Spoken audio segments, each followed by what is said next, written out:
Hey everyone, have you heard the big news?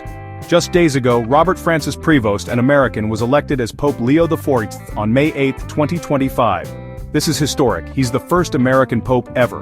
But what truly made headlines was his heartfelt call for global peace in his first major address. Pope Leo XIV stood before the world, embodying a spirit of hope and unity. With the traditional greeting, "Peace be with you," he appealed for an end to the conflicts in Ukraine and Gaza. His message was clear and powerful.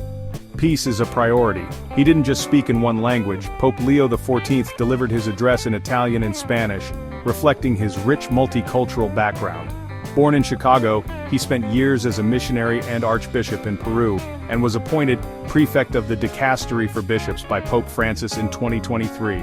His diverse experiences resonate in his approach to the papacy. And let's not forget the symbolism. Donning the traditional red mozzetta cape and choosing the name Leo, he evokes strong, decisive leadership. A new era of tradition and progress begins. The reaction from the US was immediate. President Trump and Vice President Vance extended their congratulations, with Trump expressing honor and anticipation for a meeting with the new pope. It's clear that Pope Leo XIV's influence is already being felt globally. The election itself was quite the event. White smoke appeared at 6:07 p.m. local time on May 8th, announcing his election on the second day of the conclave. He secured at least 89 out of 133 votes. Cardinal Mamberti made the official announcement. The world watched as history unfolded.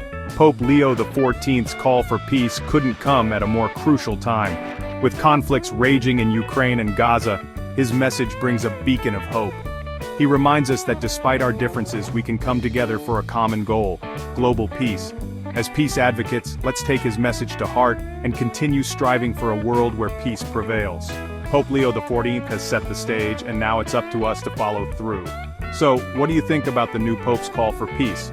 Drop your thoughts in the comments below, and let's keep this important conversation going. Thanks for watching, and remember, peace begins with us. See you in the next video.